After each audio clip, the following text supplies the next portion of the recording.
A very warm welcome on Sunday the 15th of September 2024. This is a Q-Pass and zoo vlog for Flamingo Land. So I've got my Q-Pass card and my wristband, which is how it works here. You go to the first aid place once you're in the park, and the person acting as carer gets a purple wristband, and the orange wristband cannot ride without the purple wristband at either the ride exit or sat next to them on the ride. This is mandatory, and anyone wearing the wristband cannot use the normal queue. So that's a bit different from other parks where you can go and ride in between timeouts. Here it's pretty good in the sense that everything's kept to the Q-Pass system. So to request the Q-Pass system here at Flamingo Land, what you actually need to produce is either a PIP letter stating a current entitlement, or child disability allowance letter, or blue badge with photo ID.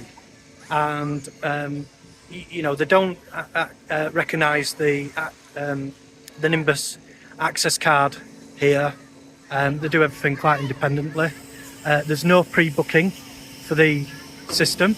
In fact, there's no pre-booking as pass holders anyway. It's one of the few places where you can quite literally turn up with no booking and enjoy your day.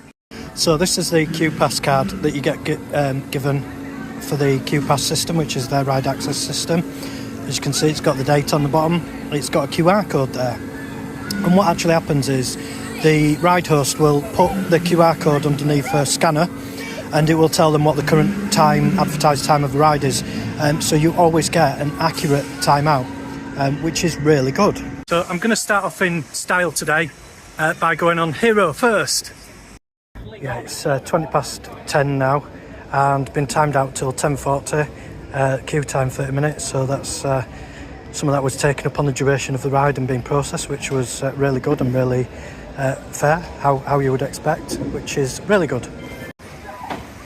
So here's the menu at Heroverse. I've just ordered a bacon bap.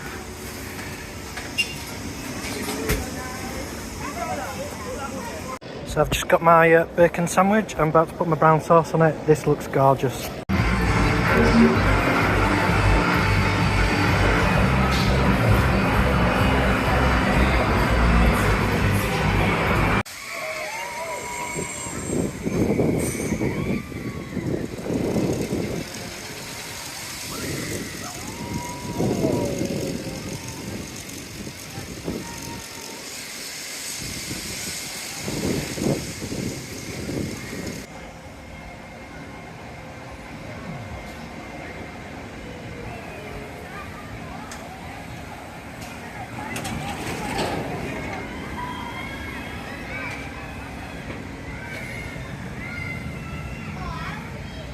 So this is another one of them days where it forecast it to rain and then to stop raining at 10 last night, and I've just checked the weather now. I should be overlaying it on screen for you now, and it is raining. It's only light rain, nothing torrential like Alton Towers the other day, but yeah, I'm starting to feel like Calamity James out of the Beano. I think it was him, where the cloud used to follow him around and just rain on him all the time. Anyway, if anyone wants the garden watering, just get me round and it'll rain, so...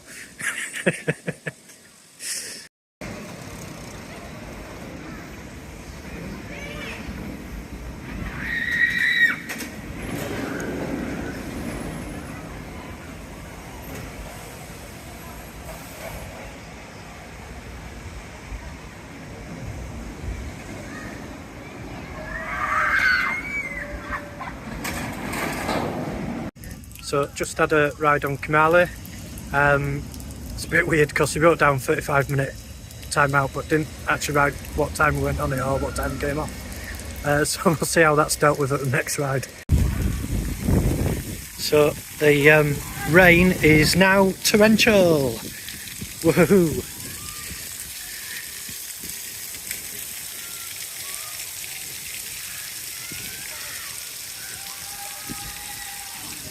So it's 11 o'clock and this has to be a record for me. This is the shortest visit to a theme park ever. Spending just now soaked through in an hour. With disabilities and that, it's not worth us staying. The fact that we don't have to book anything makes things easier. I will add that this is our home park, our local park, so it doesn't take us a particularly long time to get here, you know, unlike other parks. Yeah, we're gonna go once the rest of them get back to the car. We're gonna go and then come back another day, perhaps next week or the week after or something, whenever we can check for better weather. So I'll just actually add that if you're a pass holder, and when you become a pass holder, if you show the same evidence that you need to show to the to get the Q Pass request authorised, you will get a complimentary carer's pass, because obviously anyone using the system will need a carer anyway. And when you go to collect the Q Pass at the first aid post, then you can just show in each future time you come, you can just show the fact that you've got a pass for the park along with the carer's pass, and they obviously know it's the same evidence, so they'll just issue you your Q Pass. And I have to say they're amongst the best in terms of the way they treat you in there. They do check to see, because you're wearing wristbands, they do check to see if it's too tight, whether you can wear a wristband, and also whether it traps any hairs, to make sure that none of that happens, so you have the best comfort possible from a wristband. So yeah, and from this point of view, I'll just say once again, it's not the park's fault that leaving today. This is a personal choice, taking into account the way disability is affected by weather, and the fact that it wouldn't, in our case, be a pleasant experience to stay any longer. And so I'll ask you again, as I always do, if you haven't subscribed already, if you wouldn't mind subscribing, because it is free. It actually helps build the channel, you know, because I'd really be interested to see you know, get it big enough that you know, some of the parks actually see this material and take things like this into account, our views from the disabled community. And I hope other people who are watching this, who have disabilities and that, do their own vlogs. You know, these sort of things are not exclusive. You know, as I've said before, I do it as a, you know, kind of form of therapy in some ways now.